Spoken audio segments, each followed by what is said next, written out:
Hi everyone, welcome back to my channel. My name is Mel and I teach creative people how to sell their art online. And today I will be talking about 35 different tips I have for anyone who starts or is in the process of having or has an online creative business due to my 35 years on Earth, my birthday that was a few days ago, as well as my July goals. Now, for those of you who have been following this channel for a while, you know that every single month on the first of the month, I talk about my goals for that month.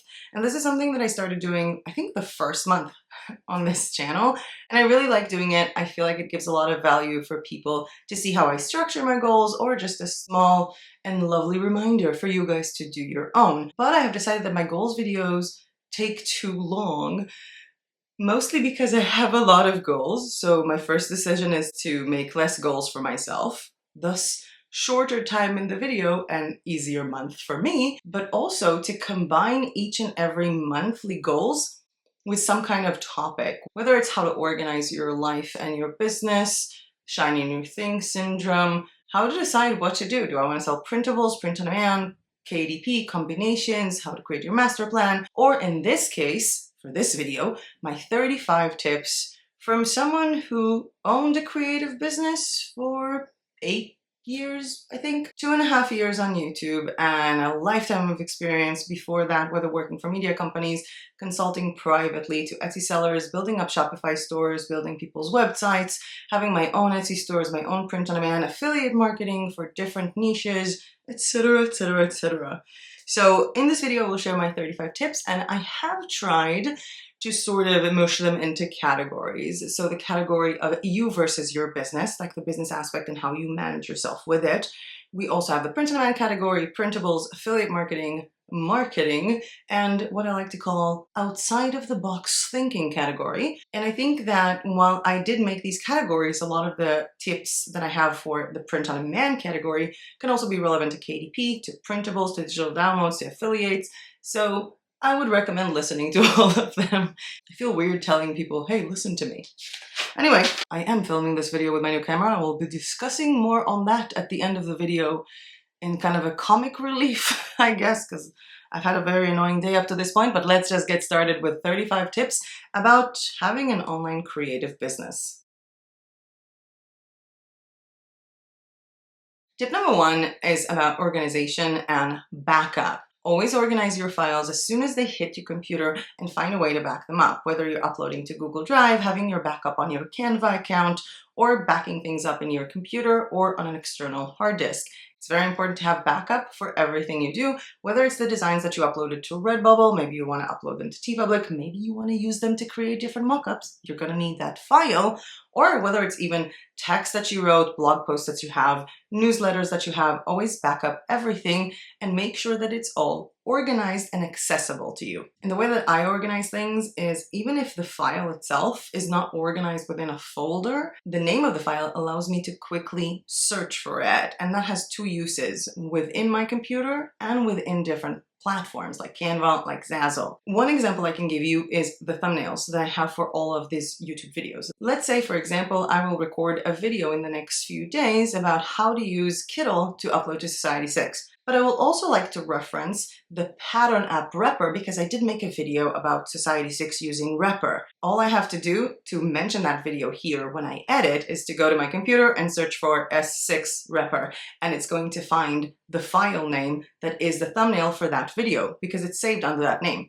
But let's take it to the print-on-demand world. Let's say I'm going to Zazzle and I want to design notebooks. I don't upload the designs to Zazzle when I want to design a product. Every single time I design anything on Procreate, on Kittl, whether it's for Society6, for TeePublic, for my own clip art that I sell on Tribe, or even now that I'm starting to sell on Creative Fabrica, that file I automatically upload it to my Zazzle store. And then let's say I wake up in a certain day and I tell myself, May, today is a lovely day to design custom name watercolor notebooks on Zazzle. I go to Zazzle, I open notebooks, and I search on Zazzle watercolor in my uploads, because every single watercolor design that I have, whether it's a PNG clip art with transparent background or an actual JPEG background or even a seamless pattern, it is called watercolor. So organize and backup, that was tip number 1, and I'm gonna, roll more with it. I don't even see how long I'm filming. Oh my god, I'm filming too long. Tip number 2, work in templates and find your own creative workflow. And for that, I'm going to talk a little bit about Pinterest. Start by making 4 or 5 different layouts for your Pinterest pins. And then all you have to do whenever you want to promote any product that you're selling is take the product and put it in the template, change the words, and download. You have a template to help you speed things up. That is also correct for example, your Etsy listing products, your Creative Fabrica listing products, or even for designs that have a single word changing in them or the color changing in them. Working with templates will save you so much time, especially when those templates are in some kind of a workflow. So for example, whenever you create a product for your Etsy store, let's say it's a printable product, you use a template to later on create the listing photo, the photo that people see, and you also use the templates for the Pinterest pins. You have a workflow. Product, listing, Pinterest pin. Work with templates, find your workflow. That was tip number 2. Moving on to 3, organize your business expenses as soon as you actually do them. Don't wait till the end of the year, the end of the month, the end of the quarter to look back at what you spent your money on relating to your business.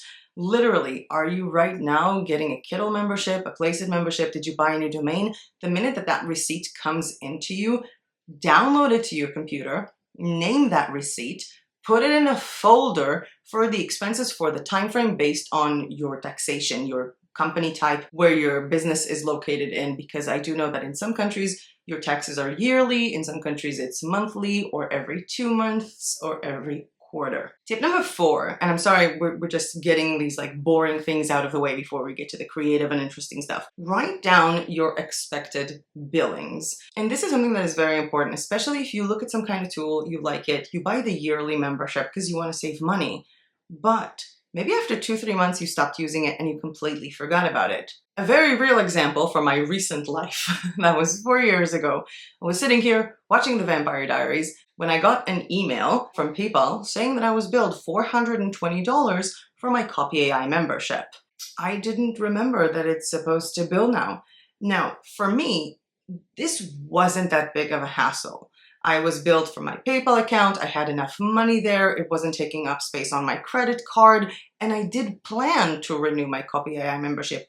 But I kind of felt bad, like I was angry at myself for not knowing that this is coming. Because what if I needed the money that was on my PayPal account? Because sometimes, I live in a different country than my own country. I transfer money between different bank accounts. What if I needed that money that day? What if I was counting on that money? You know what? What if I wanted to cancel Copy AI? So what I do, or what I have been doing since then, is to go over, this is backwards, is to go over all of my subscriptions, the things that I'm paying yearly for, and writing them in the correct place in my planner. So literally 3 days before I'm supposed to pay for something, it will be written in my planner. That includes all of my domains, my hosting packages, my email packages. Every single thing that I'm paying for is written here on a 12-month planner, and then when I get a new one, I copy that data as well, just so that I will never miss out on billing. Because again, in this specific case, it wasn't that bad for me to get billed that amount that day for a program or a tool that I'm still using. But if I needed that money, or if I wasn't using that tool anymore, I would have been devastated to lose $420 for no reason. Tip number 5 is to write down your master plan. Now, I am going to take aside anyone who's just starting. A lot of people like to start by doing everything, by trying things. Let's do some designs on Canva with Creative Fabrica elements, upload them to Redbubble. Let's get some designs on Kittl, turn them into printables. Let's have an Etsy store integrated with Awkward Styles and try selling their wall art dowels that I'm addicted to. Let's start a Pinterest account, an Instagram account, and those people who are just starting out are testing the water, and then that's completely fine. You're trying to find out what you're good at, what you like doing, what you're good at marketing, and what you like to market, which are 4 different things, by the way. When you find that out, that's amazing. But if you actually want to start a business and treat it like a business, after these steps of testing the water and figuring yourself out, you need a master plan. And that master plan often looks like what my entire business will look like when it's done. And of course, it's never done. But for example, I will have a business that has coloring page printables that I sell on Etsy. All of these coloring page printables are also going to be in KDP books. I'm going to market them with my own website. I'm going to have people sign up to a newsletter where they can get a free page, a free coloring page in my style once a month. I am going to be using these tools to create my coloring pages. This is going to be my niche. I am going to spend every day or once a week time coloring one of my own pages and uploading an Instagram reel. Create a master plan of how your entire business looks like before you start making those small goals. Again, after the step of testing the water. Tip number 6, learn how to break down your master plan into monthly goals, weekly goals, and basically the steps that you need to take in the process. Because creating the master plan can be hella confusing in terms of what am I supposed to do first. Because if I'm creating this master plan, what am I supposed to start with? You're supposed to break things down into steps. And I'm going to change the example that I gave on the master plan, and I'm going to break something down into steps. You are opening an Etsy store to sell print-on-demand mugs. The first step can be, I am going to upload 20 mugs to my Etsy store this month. And then I'm going to get good at that. And then next month, my goals will be breaking down the steps, doing those 20 mug designs because I got good at doing them. I got faster at doing them while opening a Pinterest account and marketing those mugs. Once I got good at that, the next month I'm adding another step, which is I'm doing my 20 listings, I'm doing my Pinterest, I'm also doing reels for Instagram. That can be a way to look at the steps. For some of you, that will be amazing. To some of you, that system will be too much and you need to break it down to even more steps. Creating a mug design, uploading the mug design to Awkward Styles, integrating it with Etsy, creating other listing photos, breaking things down as much as you need to while looking at the master plan to not forget where you're going. And I feel like those two should have been together, but one of the most important things that I see people forgetting is they started a business trying to think, oh, I'm only doing this right now. They didn't have a master plan, thus creating all of their designs to fit a certain shape or to fit a certain size. And later on, when they want to expand to bigger files, they can't. So break things down into these small steps after you have your master plan, if that makes sense. Tip number 7, find a good CPA, accountant, whatever it's called in your country, to help you with understanding your business income and your business expenses. And here I have 2 examples. The first is one of the most horrible accountants that I've met in my own country, which is Israel. That's where my business is. That literally told a friend of mine that they should issue an invoice or a receipt every single time someone purchases one of their gigs from Fiverr. So if someone purchases a $5 gig that you have on Fiverr, you get $4 and you actually get it when the money comes in, not now. You get it when you withdraw the money. That accountant was wrong. You don't need to issue invoices to those separate people because they're not paying you. Fiverr is. You only need to invoice or receipt on that money once you take out the money from Fiverr and it comes into your PayPal account. The second mistake that I've seen with CPAs so much, and I've had so many friends in Israel with CPAs who make that mistake, is not understanding their expenses. I think I had over a dozen friends who didn't know that if you manage your business from home, again, based on the taxes and expenses and laws of Israel, 30% of your rent is a business expense. And they didn't know that. One thing that I do like about my CPA personally is that he's so involved. I have him on Facebook and he would give me information about tax expenses or business expenses. And it's actually a funny story. I lectured, I think it was November or December of 2015. I lectured in the co-working space managed by the City Hall about marketing. This was a paid lecture. I was paid to do that. And I posted that on Facebook, inviting people for my lecture. And my accountant texted me on Facebook saying, hey, just so you know, if you go get your hair done at a hair salon the day of the lecture or the day before, that's a business expense. Guess what? I went to the hairdresser. Just some stupid point. But anyway, tip number 7 was to find a good accountant that understands your income and your expenses. Tip number 8, don't kill me. Place your business over your creativity. That's something that is very hard, and a lot of really creative people with creative businesses put their creativity above their business. Now, I'm not saying, hey, this is my business, I shouldn't create. But I do know that so many creative people put their creativity above their business. That's why a lot of people spend hours and days and weeks and months designing without uploading it, without marketing it, because they love being creative. You know what? There is nothing wrong with wanting to illustrate for yourself. There is nothing wrong with having an iPad and Procreate and doing cool stuff for you.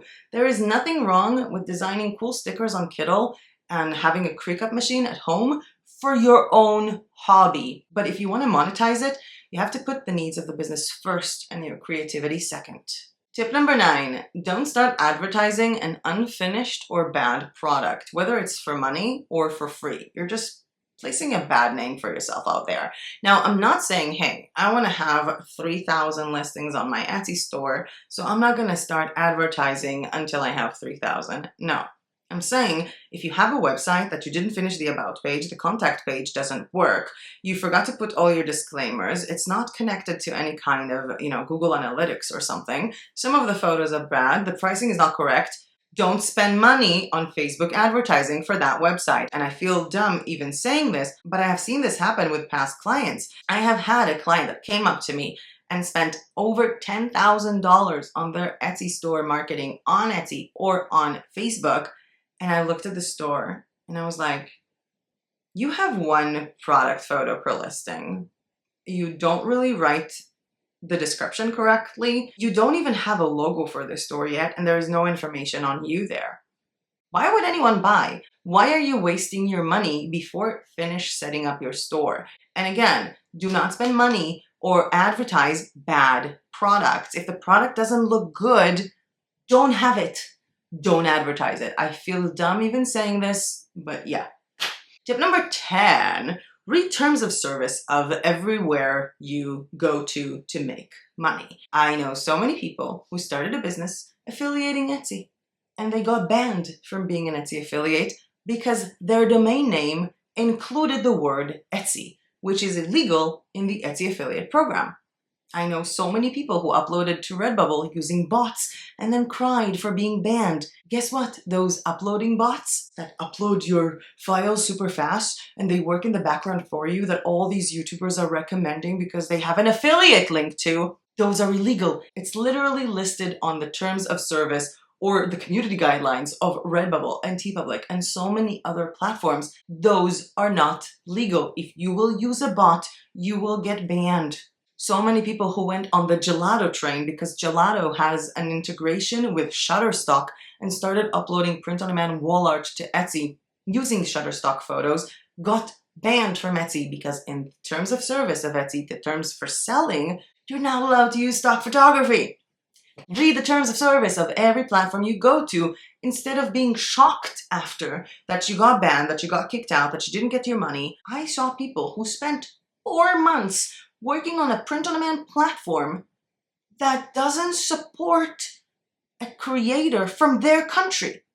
Never mind geolocation, whatever you want to say, racism, never mind that. Find out if the country that you live in, the country that you have your taxes and your business in, if you can even sell on this platform before spending all that time and all that effort on something that can't make you money. So really, terms of services of every place you use to upload. It's even true for newsletters. I've had so many friends who do affiliate marketing that can't work with certain newsletter service companies because those newsletter services don't allow you to have affiliate links on the newsletter. Really, read terms of services. It's super basic, but it's there. Moving on to number 11 in our print-on-demand category, which again, it can relate to printables and other stuff. Let's talk about Christmas. Or any holiday, any big and major holiday. I feel like so many people forsake everything they're doing when it's a holiday. Oh, it's Christmas. I'm going to design a bunch of t-shirts, a bunch of hoodies, a bunch of sweaters for Christmas. Yes, it's nice to have wrapping paper for Christmas. Understandable.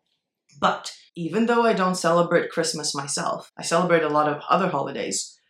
When I want to give my family members a gift for Rosh Hashanah, which is our New Year's, I'm not going to give my cousin a t-shirt that says Happy Rosh Hashanah on it, or has a pomegranate and honey and a bee and an apple, which is what we do for Rosh Hashanah.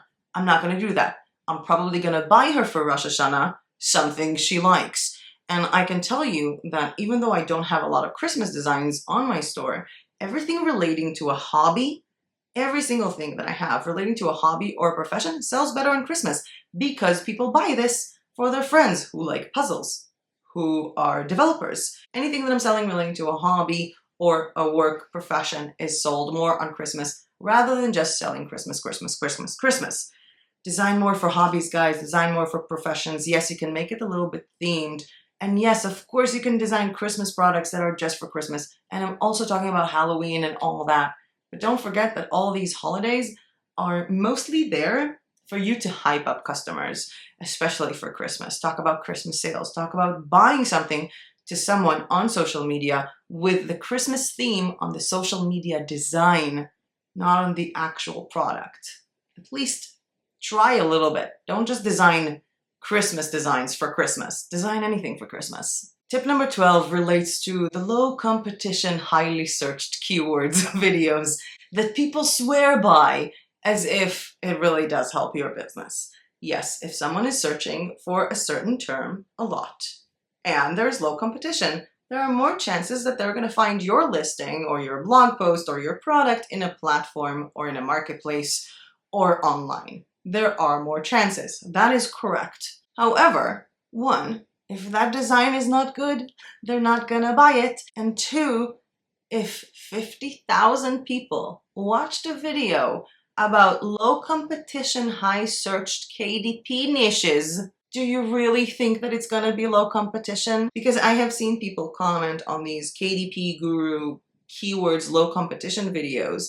Oh my God, thank you so much. I'm gonna get right on it. 6 months after that video was posted. And in that video, that person showed 2,000 search results for a keyword that people are searching, when in fact, first of all, if I will check it even on the same day on a different Amazon marketplace or just literally living in a different country, I will see much more results. I have no idea how they see so little results. Pretty sure they're changing it on the computer, but 6 months after, even a month after, those 2,000 search results are like 50,000 search results. So don't hop on this. I really feel like it's dumb. And following that keywords and everything is tip number 13. Do you want to follow keywords and trends? I'm all for it. I'm an SEO girl. I have been an SEO girl much before I became a freelancer. I love doing SEO analysis, statistics, data. I pay for different SEO tools. I love it so much. You want to bank on keywords? Awesome. Get the trending keywords either in your niche or in your style. So for example, there was this Redbubble trend, just a girl who loves. Just a girl who loves volleyballs. Just a girl who loves cats. Just a girl who loves dogs. Just a girl who loves manicure. Just a girl who loves playing her guitar. Awesome. I have seen people who have done this trend to death with 2,000 designs that they don't know what to do with. Granted, they could have opened an Instagram account that is called Just a Girl Who Does Stuff, and I kind of want to do it right now, shiny new thing syndrome, but it would have been much smarter if, for example, right now is a trend, Just a Girl Who Loves Volleyball, and your niche is sports. Do that. Your niche is not sport. Your niche is house pets or dogs. Just a girl who loves dogs. Just a girl who loves Labradors. Just a girl who likes poodles. Just a girl who likes all of these things within your niche. Just stay in your niche. Or let's say there comes a trend. Just a girl from London. Okay? I'm writing this just a girl thing. I don't know. I'll take another trend. I will always love you. That was a really big thing with the owls. Okay, I will always love you. Do it in your style. If you like watercolor illustrations or kawaii illustration, take that term, take that trend, take that keyword, and do it in your style. So you see these trends online, you see these best keywords, you see something trending, try and see, is this applicable to my style? Is this applicable to my niche? Yes, do that. No, carry on. You have no idea how many trends are there. Tip number 14, make your online shops easy for people to explore. For example, I often see like something I like on Instagram, and this happens a lot. I live online. So I saw this really, really cool candle on Instagram. Really, really cool candle. I don't know if it was handmade or printed on hand, because some of the printed on hand candles can look like they're handmade or are actually organic. Never mind that. I went into that store because it has like the link in bio.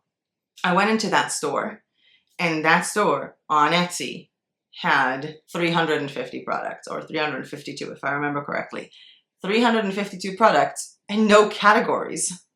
I basically went through 3 pages and I didn't see that candle. And you know what? I gave up because I'm not going to do the work as a buyer to give you money as a seller. And I see so many people do that mistake. I see so many people who promote anything on Instagram, on social media. And even if you promote the direct link from something like Pinterest and people go into your store and then they want to see the rest of the store or the profile, but there are no categories, there are no collections. Make your store, whether it's on Etsy, on Payhip, on Redbubble, your own Shopify, Hostinger, whatever, make your store easy for people to find stuff. Tip number 15, you can sell anything. And yes, this is under the print on demand category, but the lesson is obviously applicable to other things. I think it was about a year ago. I saw one of the YouTubers who does shop reviews literally go to Redbubble and go like, why do you have the selected featured product to be a shower curtain? Who sells shower curtains on Redbubble? And honestly, what I thought at that point was, who has 2 thumbs and sells shower curtains on Redbubble? This girl. It's funny enough because that shop that was shown there, that seller, is actually someone I know and that has addressed me saying that shower curtains are their most sold item. Do you really think that a print-on-demand marketplace such as Redbubble is going to spend time integrating a new product, finding fulfillment for this product if it's not going to sell? You can sell anything, man. Anything. And right as I'm saying this, I have another example in my head. It's called a Stanz business. Yeah, that's another video idea. Maybe that will be for the next month. We'll see. So anyway, you can sell anything. And I have said it in a few videos, but I will say it again. As a consumer, personally, with my personality, I would rather spend $50, $60, $70 on a shower curtain that comes with measurements.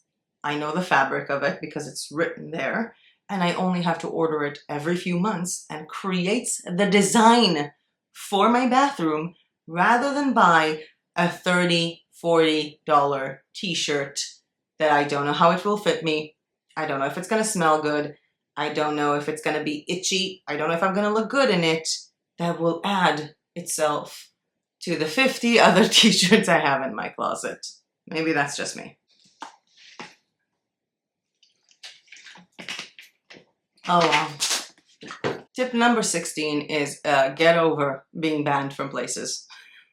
I don't know how to say it, but God grant me the serenity to accept the things I can't change. Like the fact that my Etsy store is not mine, my Society 6 store is not mine, my Dazzle store is not mine, this YouTube channel is not mine. You can get banned from any platform that you don't own. And honestly, get over it. Not because I don't value the amount of time that you spent. And I'm not talking about the people who got banned because they uploaded Mickey Mouse designs to Redbubble. I'm not talking about that. There are a lot of cases where people get banned for no reason, whether it's a system glitch or people who get banned because they violated terms of service they didn't know existed. And I see this all the time. I got banned from Redbubble because I uploaded copyright stuff, my bad. But then I opened a second store and I got banned too. I didn't do anything wrong. Yes, you did. You opened a second store after being banned for the first time. It's against the terms of service. You literally violated the terms of service by opening a second store when the first one was banned. So get over it. And again, no disrespect to anyone. I know so many people who got banned from platforms. They did nothing wrong. And there is also the existing Etsy bug still 4 years now that basically bans new stores and then reactivates them after 4 days or something. Focusing on why you got banned. Again, no reason for banning you, email the platform, try to reach out. After you've done that, let it go. People who post on Facebook, my Amazon account is deactivated, I was banned from TeePublic. What do you expect other people to do? Move on. You know why? Because you can spend the next 5 days commenting to different YouTubers that you got banned and you don't want to do, and post it on Facebook and read articles about it. But at the end of the day, you're still banned. Just get on with it. I'm not saying it's nice. I'm not saying it's fair. I have been banned from places before because the Etsy bug was completely horrendous. And I know that, but you have to face the facts. You don't own Etsy. Your Etsy store is not yours. Your Redbubble store is not yours. Your TeePublic store is not yours. Nothing is yours. You want a store that's your own.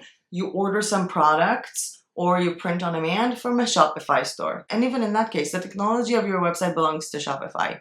Get over it. Yes, it's annoying. Yes, you should fight for what you believe in. One of my favorite coloring book brands got banned from Amazon. And yes, they fought for it. They're a legit brand. But if you just started out, uploaded a bunch of stuff, violated terms of a platform, get over it. You don't own your stores. Tip number 17, and this I think is applicable to a lot of different niches or ways to make money, whether it's print on demand or printables and all that. Stop making excuses for bad designs. And I have seen this all over the place. I was doing shop reviews, and I'm gonna get back to doing shop reviews. I promise. There is the link down below to sign up to shop reviews. They will be coming back in July. But I was doing shop reviews, and a lot of the shops I noticed on Redbubble, on TeePublic, whatever, the t-shirt has a background, the text has a background. So imagine this, the text here, but with like a black square rectangle. And a lot of times when I give that as a critique, remove that background, people say, but I don't have money to pay for Canva Pro, so I can't remove the background. I will give you 2 reasons why that is a dumb thing to say. And no, I'm not going to tell you, if you want to make money, you need to spend money, because I'm fully aware that the amount of money that I have available to pay on online tools is not the same as anyone else's. I'm fully aware of that. But there are 2 reasons why telling me that you uploaded a design with a background that doesn't look good because you can't afford Canva Pro is dumb. The first one is there are other tools, free tools, that you can remove a background with.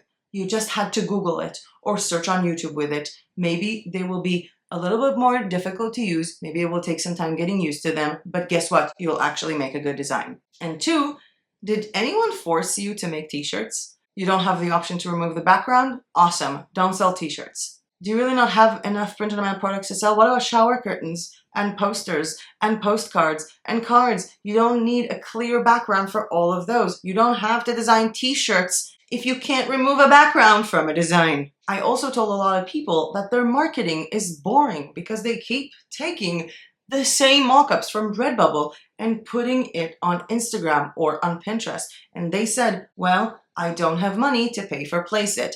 Guess what? There is a website called Mockup Mark. Yes, it's a paid website where you can have a lot of different mockups for t-shirts, for hoodies, for a bunch of cool stuff. But they have freebies that you can use without paying. Same with Canvy. They have a free option with free rooms to design wall art mockups. There are so many free options for mockups that not having the money to pay for Placeit is not an excuse. Moving on to tips that are more focused on printables and digital downloads, and at that point I would like to kindly ask you that if you like this video or found this content useful, please hit the like button down below. Every time you do that, it really does help my channel, and subscribe to my channel if you are not yet subscribed. Printables and digital downloads with tip number 18.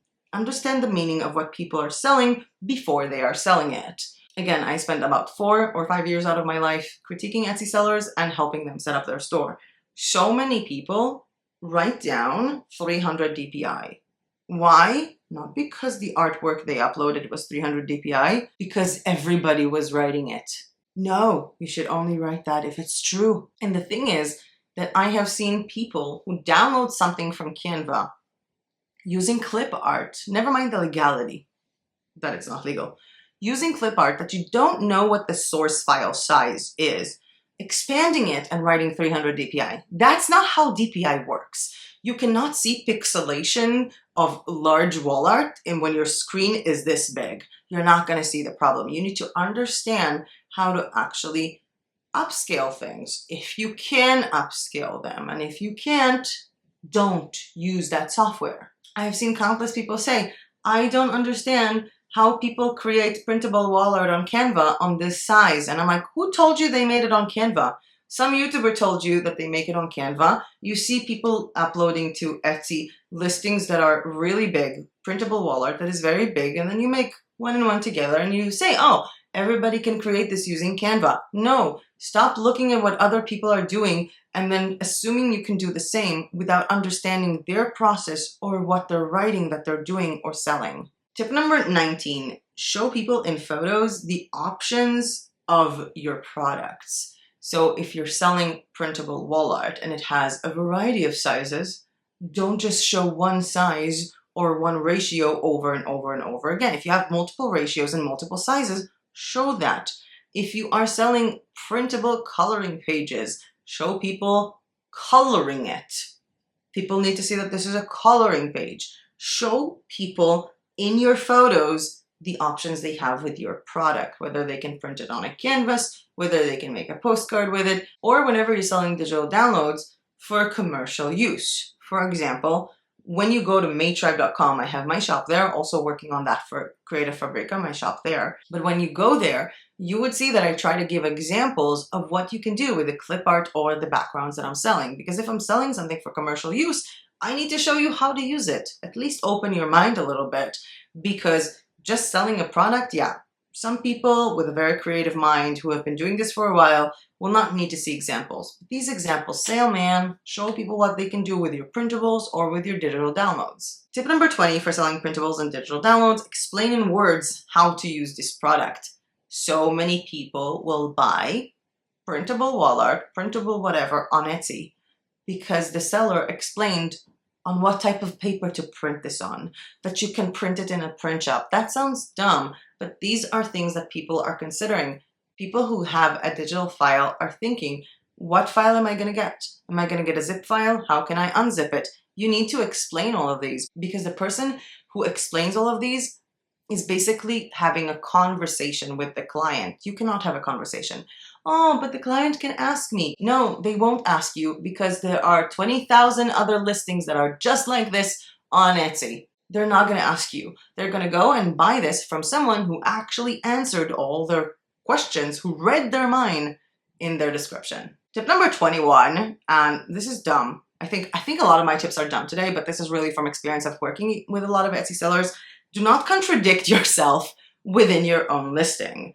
So, for example, I've seen people who do print on demand who write down, this is made in the US, and then I can see that it will be shipped from Latvia. I can see that this is going to be shipped from Latvia because I'm currently in Bulgaria, and I'm guessing that they work with Printful. And I will understand why they wrote ship from the US and why I'm getting it from Latvia, because I work with print on demand and I know Printful fulfillment centers, and I actually don't have a problem with that. But someone who is not a print on demand seller or knows this type of business or knows Printful would find that information lying. I mean, if the seller is telling you that this is shipped from the US, but Etsy is writing down that this will be shipped from Latvia, did that seller just lie to me? Are they hiding something? I've also seen people tell me, I don't know why my marketing doesn't work. So there was this one girl, she was selling the most unique and lovely illustrations, and she was selling them for people to be able to use them in books and products, in all kinds of that. Her Instagram account exploded. She was really making gold, really. She was just drawing gold. It was amazing. She got so many likes, so many subscribers, so many comments, and was not making a single sale. And she was like, I don't understand, because I can see like people coming into my store, but I'm not selling. Turns out that she started the store a while ago, before she started that Instagram account, before she decided that she wanted to sell for people to use in their artwork or in their print on demand or in their printables. And on the listings that she had in the beginning, she had written down for personal use only. And then whenever she made a new product, she would duplicate the listings, thus resulting in an Instagram account promoting clip art and graphics for commercial use that refers people to an Etsy store that sells for personal use only. That's why she wasn't making any sales. She was contradicting herself. She was targeting some audience, but with her information, contradicting that audience or what they want. I'm sorry, my words take the better of me. You understand that. We're not done with printables and print on demand just yet. There will be more tips relevant to those, but we are taking a short break for affiliate marketing tips for those of you who constantly want me to make affiliate marketing videos and tips. So tip number 22 within the affiliate marketing category, don't affiliate something you don't like. I know that it's dumb, but so many people are like, I don't understand why people aren't buying it. Do you like this product? When you like something, people see that. You shouldn't affiliate something you don't like, because one, you will not be a good affiliate for that, in my opinion. Maybe other people are really great actors, so they can pretend. And two, bad karma. If you think that something is a bad product, don't affiliate it. Making money from selling bad stuff to other people is not a good way to make a living. Tip number 23, follow legal. I wrote follow legal stuff. I have to show it to you. I don't know if you can see this, but I wrote follow legal stuff. And when I talk about follow legal stuff, I mean the fact that if you look at this video's description, when you scroll all the way down, you're gonna see that I wrote that there are affiliate links here, because you cannot post an affiliate link without a disclaimer that there are affiliate links here. Also on matetribe.com, on the footer of the entire website, no matter what page you're on, you're gonna see that I use affiliate links.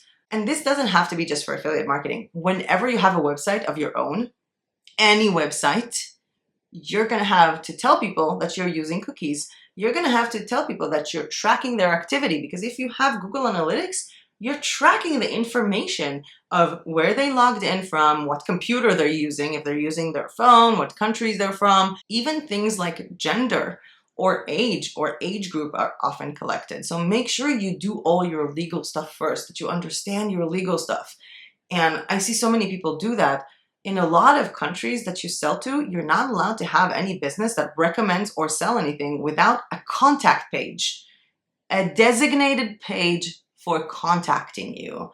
Make sure to always follow the law whenever you're doing anything. And tip number 24 with affiliate marketing is never make promises you can't keep. And in that case, it's never make promises. I can definitely tell you and promise you that I love using Kittl, that I make designs using Kittl. But if I tell you, hey, see that link down below? That's the Kittl. There's an affiliate link. I'm gonna make money from it. And if you use that link, if you're gonna go to Kittl, you're gonna make $5,000 a month from your phone, because you're gonna go to Kittl, you're gonna click on the AI button and make like a kawaii cute dog, and then you're gonna upload it into a sticker on Redbubble and you're a millionaire. Stop promising things that you can't keep. And to be honest, this kind of also works the other way around. If you see people online affiliating something and making promises, maybe you should consider checking the facts, because there are no promises, man. No promises. I cannot tell anyone that this will make, I keep seeing people, do you know what kind of business will make me the most money? I don't know if to go with print on demand or for printables. Okay, what is your design style? How do your designs look? Even if you're the most amazing illustrator, there is still a chance that you will suck at marketing and you're not going to sell anything. Am I supposed to promise you money? Why are you looking at me for promises? So when you're affiliate marketing, do not promise things to people. The only thing I can promise you is that if you're going to buy something from my store that is a digital download, after paying for it, there will be a button that you can download. And if for some reason that didn't work, you can email me and I'll find a way to send it to you, or give you like another coupon code to get that one for free. That's the only thing I can promise, because that is in my control. But when you're affiliating something, you can't promise anything. And again, if people are promising you a certain level of income on a creative business, I don't want to get into that. I'm just going to get angry. I'm just going to get really angry right now. I had a full video that I decided that I'm done taking in all this crap I see online on these promises. It was, I think it was titled something like, I made $2,000 something on TeePublic, and basically all the ways that YouTubers are lying to you, as someone who has seen contracts of different print-on-demand providers and has seen these kind of shady tactics, and even someone who knows, because it's very easy to fake a live income report. So I will leave a link to that one down below if you guys want to check it out, but I'm moving into tips about marketing. We're at number 25. And before I do that, I would like to thank anyone who's still watching this video. I can't believe I'm still filming this. This is one of my longest videos. I'm dying here. I started filming this and the sun is rising. And I'm seriously thinking about changing what I'm wearing in the middle of the video, because it's so hot in here right now. Seriously. Moving on to the marketing category and tip number 25. What is your audience? Find your audience. Understand your audience. Have an audience. Yes, when you're just starting out and doing that phase where you just upload a bunch of random stuff to a bunch of random places and testing out how to even make an Instagram reel, maybe you don't know your audience yet. But if you're trying to actually make a business that will make you money, you need to have an audience. And finding your audience is, to me, something that you do first, and it comes into maybe the age group of your audience, what they're interested in, their hobby, niche, even based on people who like your design style. and it also relates to things like their financial situation as well as the country that they're coming from. I have seen so many people who design things in other languages that are not English, and that is completely fine. I sell Hebrew designs on TeePublic because, hey, there are people, not just in Israel, there are people who speak Hebrew in the United States that will get these products very fast and are going to love them very much, and they have money. And I know so many people who sell designs in French, in Italian, in German, in Spanish, and that's lovely. But I also see people who make designs in Vietnamese, in Thai, on Redbubble, and don't understand why they're not selling it. Look at the average salary or the minimum wage in Vietnam, and look at the price of a t-shirt on Redbubble. I mean, come on. If I have to do the math, in Bulgaria, for example, a hoodie from Redbubble can cost people, I guess if I'm looking at the minimum wage, I'm converting dollars to euros.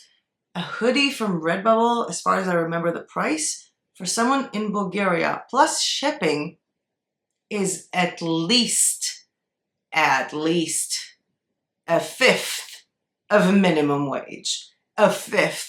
The minimum wage in Bulgaria is 320 euros. Do you think that if you're going to make a store in Bulgaria and on Redbubble, you're going to have thousands of tens and thousands of buyers because a lot of people speak Bulgarian? No. Look at your audience. Look where it's from. I have seen so many people who spent money on Facebook ads targeting people from France when the supplier they work with don't ship there.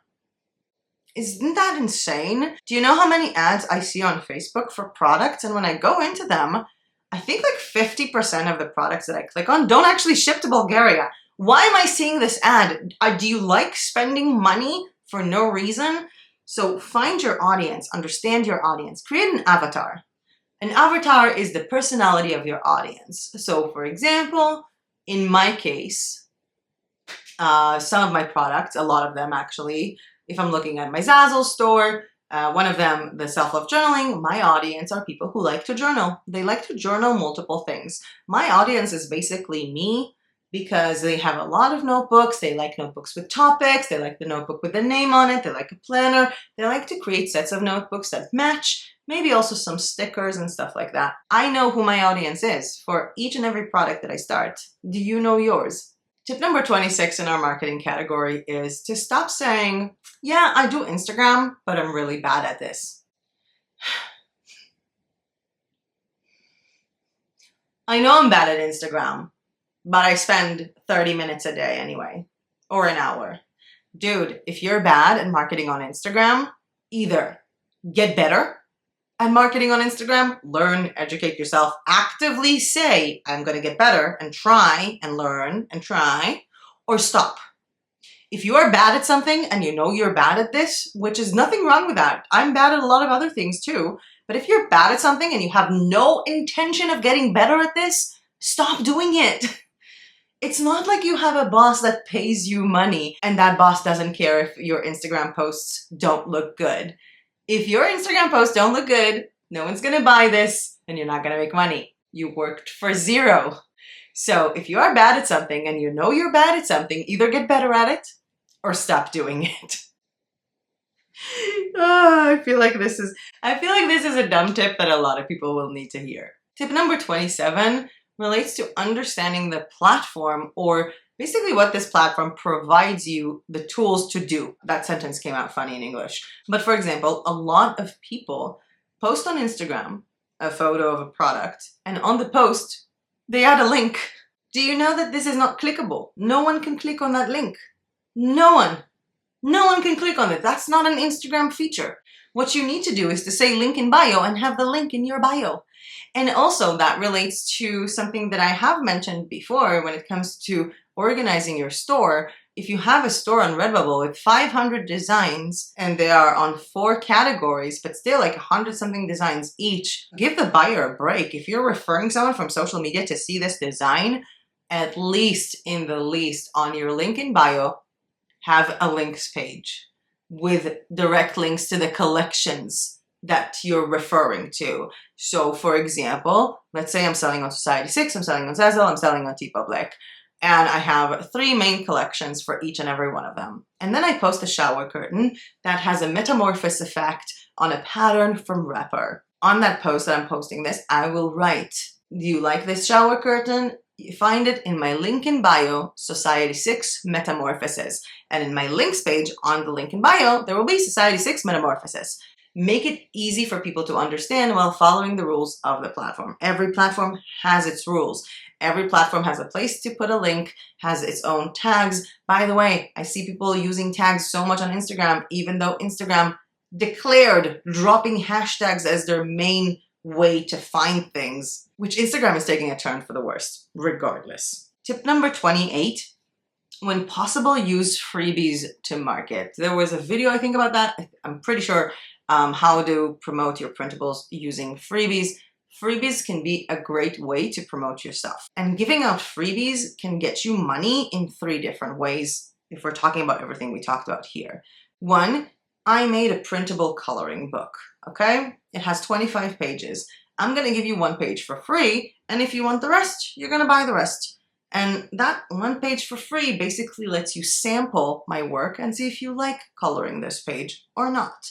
That is one way to use freebies to promote your printables in this case. The other way to use a freebie to make money and to promote your print on demand, for example, is to provide a freebie in a certain niche while getting people to sign up to your newsletter. And that is if you have a niche, if you actually have a topic. So providing a freebie for people to download and get for free, and later on they are subscribed to your newsletter in which you tell them, your new updates, your new products, and even more freebies. The third way to make money with freebies is often related to affiliate marketing is by giving people something for free, but on the website, they will need to buy something you're an affiliate of. And I feel like I keep coming back to the coloring pages, but this is true for other things, not just the affiliate, but also print on demand. For example, giving someone a printable greeting card for free, but then at the bottom of that post or that newsletter, you have links to that design on an actual physical product. I have seen people who provide a photo for free in a very small size that people can print at home,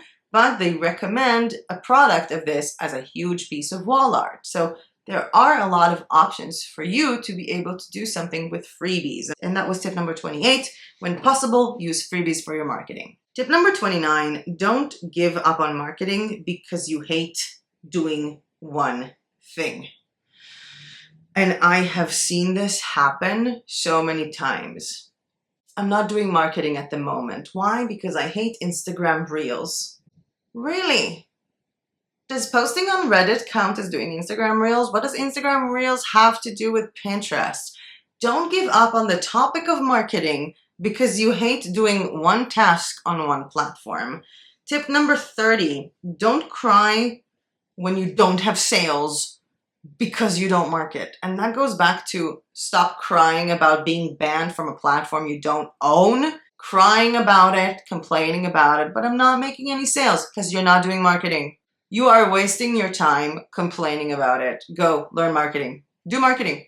Marketing is good. Marketing is the way to make money. We're moving on to the last category. I can't believe this is connected to my July goals. Thank you to anyone who's still with me. Comment down below if you're still with me. Tip number 31, expand your view on where your audience might be. And this is something relating to a conversation that I had with Joel Hartz. So we've had Michelle Hartz, that's the wifey, on the birthday video a few days ago. And her husband does photography for a very long time. And we had a very interesting conversation, I think, when they just came back to Bansko about the whole, maybe sell on Etsy, the photography and everything. And it was kind of like, let's lay down the options for Joel to sell photography on Etsy. So I think a lot of people would go print on demand and printables, right? I wouldn't go there because he's also uploading to stock sites and he also has a lot of photos from the same place. I would literally batch up photos together to sell them for commercial purposes as themed photos under the same themes, like sunsets or Malibu or whatever. There are so many bloggers that go to Etsy. So many bloggers who need photos, who need anything for their blog that don't go to stock websites, that go to Etsy. And that could be a really good place to put this on. So many bloggers and social media marketers are looking for backgrounds for Instagram posts and even footage for their Instagram Reels, full videos, and looking for that on Etsy. So be creative when trying to figure out where to sell your stuff or how to sell your stuff. I feel like I lost the name of this tip, but try to think where my audience hangs out online when it comes to selling, not just social media, but when it comes to selling. And that was like a real life example of that. Tip number 32, whenever possible, combine everything with affiliate marketing. When it comes to direct combination, for example, I have a store in Society 6. I'm also a Society 6 curator. That's how they call their affiliate program. I can provide an affiliate link for my own product on Society 6. Thus, if someone clicks on my link and purchases my own product using my affiliate link, I will get the commission as the designer and the commission as an affiliate. And if someone saw my product, liked it, went on to Society 6 using my affiliate link and bought something from someone else, I will get affiliate commission. So it's kind of a win-win situation in case someone bought something. You're not just sending traffic for Society 6 for someone to buy from someone else. Because when they go to your store, they literally see other people's designs right under it. That is also true for Zazzle products and for other stuff. And that is kind of a native combination because I can literally talk about my products while in the link combining both selling the product and affiliate marketing. But this can also be done in a different way. For example, let's say you decided that you want to market your pattern shop by having a website about throw pillows. You do not have to have every single post or every single pillow from your store. You can choose others to affiliate as well. And you can also affiliate complementary products. So for example, in this case, I keep coming back to coloring pages. I want to find a different example. For example, let's say you have a website and you are selling print-on-demand tea mugs for tea lovers. You can affiliate someone on Etsy selling herbal tea bags, for example. Anything relating to that topic, even remotely relating to that topic, you can do when you are selling something of your own. Whenever possible, combine what you're selling with affiliate marketing. Tip number 33, just because everyone is selling something in a certain way doesn't mean that you have to. I have had people telling me, yeah, I want to start my own Etsy store to sell printable wall art, but I can't do it because I can't make all the ratios. Who says you have to? I know plenty of people who made money selling printable wall art, and there was one file. That file was 24 by 24 inch square. That's it. There are no more ratios. Do you know how much easier it is to do all of your listing work, to do all of your uploads, everything that you need for the actual product? Do you know how much easier it is when there is only one ratio? I know people who made money selling printable wall art that is A4 or 8 by 10 inches because their target audience are people who want to have something cool on their wall that they can print in their home printer. So many people are trying to sell something the way that everyone else is doing it. And I feel like that was also something different about me when I started Redbubble back in 2017. I didn't want to design t-shirts, so I didn't. I didn't find it obligatory to upload t-shirts onto Redbubble because I just didn't care. And to be honest, now I'm thinking about making a store on Redbubble that is purely stickers. Just stickers, nothing on anything else. And I have been thinking about doing more Redbubble tutorials for you guys while I still have my store and I'm digressing and this video will never end. I need more water.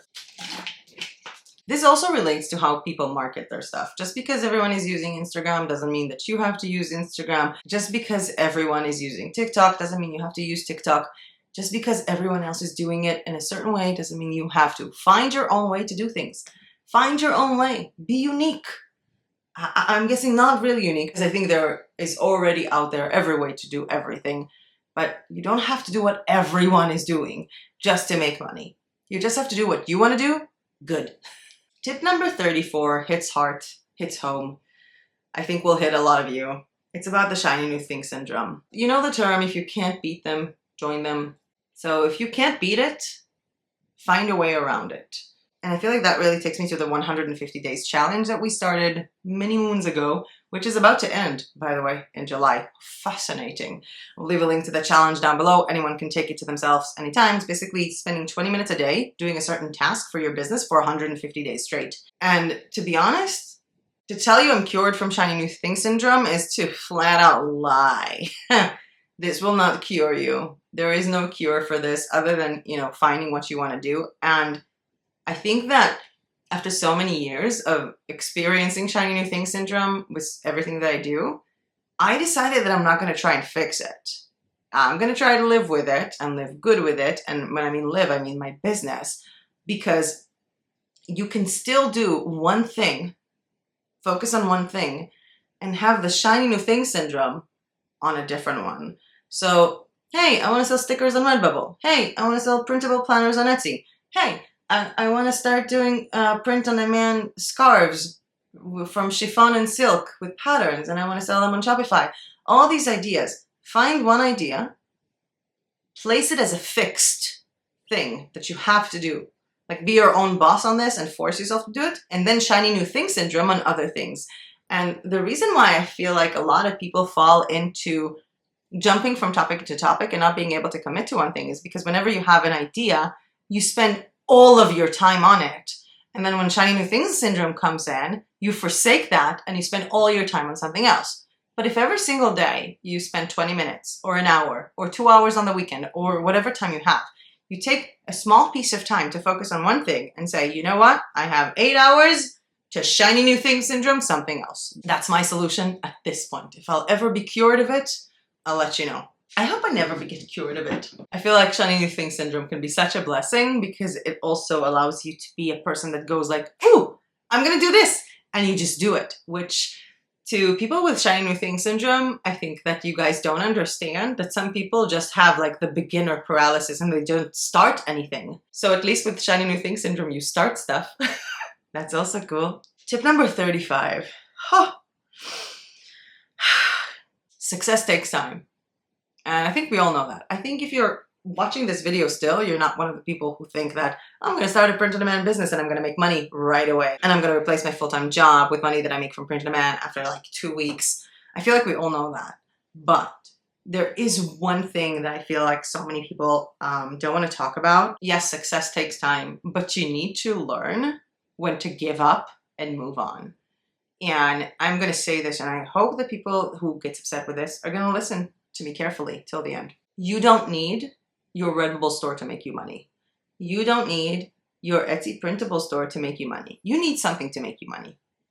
Granted, get a job if you can. I'm not going to be privileged in that because I couldn't keep my job because of my mental and medical condition. But you don't need Redbubble to make you money. You need something to make you money. If you are not good at designing, do not design. There are so many other ways to make money out there. And to be honest, in the past 3 years, I've had a lot of conversations with you guys, with viewers of this channel one-on-one.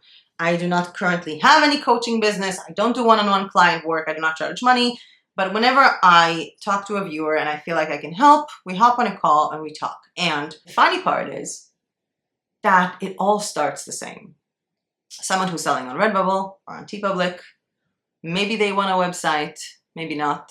They don't know what their niche. And at the end of the conversation, there is a totally different business idea. There was this one woman that we started talking, and that was almost 2 years ago. And she was saying like she started Redbubble and Instagram, and I looked into that. I was like, this is like a mess. And I was like, what do you like doing? Like, what are your hobbies? She's like, I like baking or cooking and something. And we were on video, and she was showing me something that she's baking, and her kitchen is fantastic.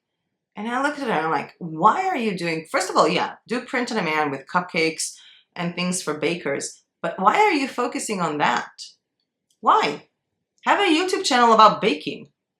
Affiliate the entire AliExpress cooking hacks things that she bought. She has so many of these like cute cupcake molds or these cute cookie cutters that are actually in good quality. Use them in a video and affiliate those. Yes, you can use print on demand as a way to sub-monetize what you're already doing.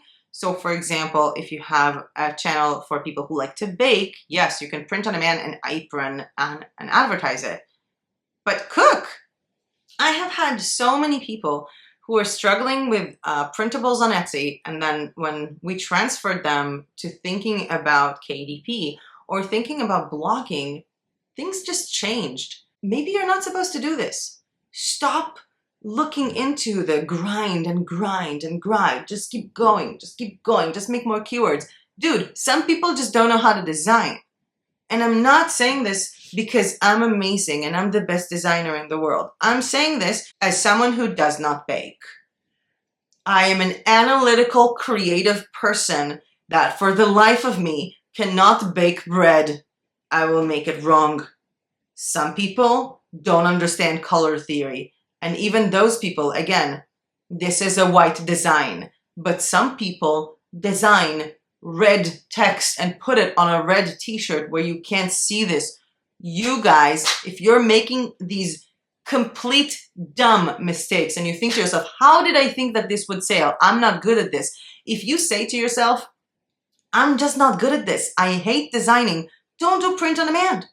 Find something else to sell. Find information to share online with people in any way, shape, or form. Make a class online and sell it on Skillshare on your own platform on something else that you know how to do. Maybe you're a good gardener. I don't know. But if you constantly make very bad designs, I want you to understand the fact that Redbubble is not the only way to make money in the world. Affiliate marketing is not the only way to make money in the world. There are so many other ways to make money. Don't keep grinding and grinding and grinding on something that doesn't work. And for those of you who are saying to yourself, I'm a bad designer, when everybody else tells you that you make beautiful products, but the reason is that you're not marketing them, learn how to market and start marketing. I feel like I'm getting angry. I don't know why. But those were my 35 tips.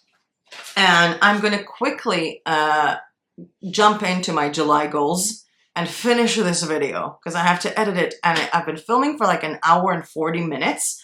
I do not know how many things I'm going to cut out, but yeah, every single month I'm doing my goals. And I feel like this video, these tips, were coming from the goals that I have to do this month. So my first goal is my 2022 expenses.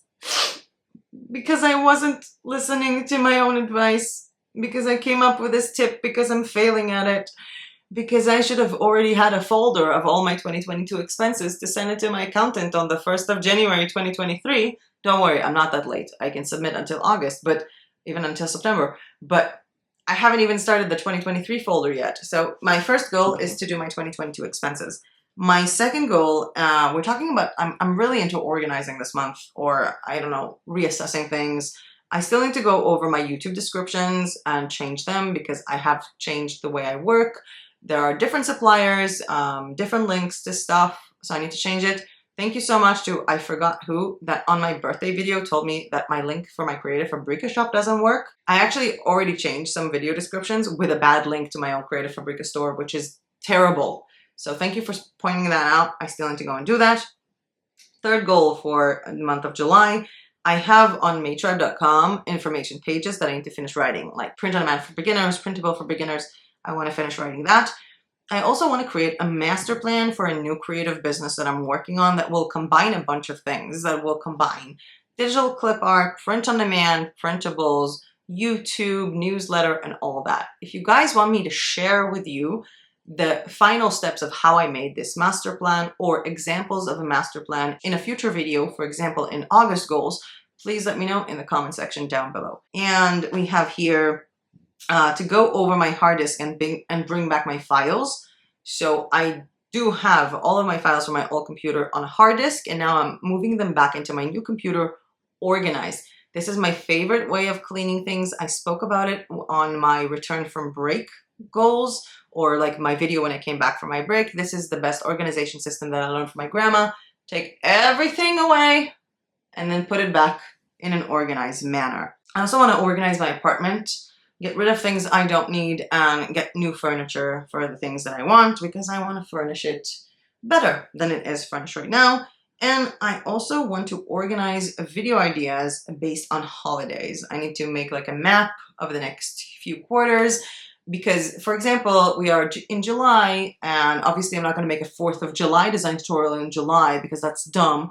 But I am going to start making, I don't know, back to school videos as well as Halloween videos and start planning for Christmas week or my Christmas content based on printables or print on demand. So I need to organize the videos that I want to do and place them in the correct place to not miss out on any holiday content. In terms of videos that I'm really looking forward to this month, we do have 2 running contests in our community group on Facebook for Hostinger for a free website and for Kittl to get AI credits. So there will be the video announcing the people who won the Kittl contest along with what I do with AI credits. And there will be a video about the winners of the Hostinger domain and hosting contest, as well as the first video in the series of how to market your business using a blog. And I also want to do a video summing up the 150 days challenge because it's ending up in July. Prepare again for back to school and Halloween with my own print on demand and also with clip art that I will be uploading to either maytribe.com or to my Creative Fabrica store, and bring back the Sell on Creative Fabrica series. There will also be shop reviews. There is a link down below to a Google form to list any kind of shop. It's basically organized based on I sell on the marketplace, I sell on Etsy, I sell printables. Just put your shop link where it's relevant, and I'm going to go over them. I already started going over for the first video that I want to do, which is going to be going over the Instagram accounts of the people who submitted, because I have a lot of advice on that. But of course, more on that later on this month. And other things that I want to work on are my Creative Fabrica store, Maytribe store. I already said those, but I want to upload more to Society6, Zazzle, and create a list of all of the domains that I have and decide right now my projects for this year. I do not really do yearly goals on the 1st of January. I'm more like, I don't know, I'm very egocentric. The world revolves around me. So on my birthday, I plan the next year of my life. And yeah, that was a very long video. I severely thank anyone who's been watching so far.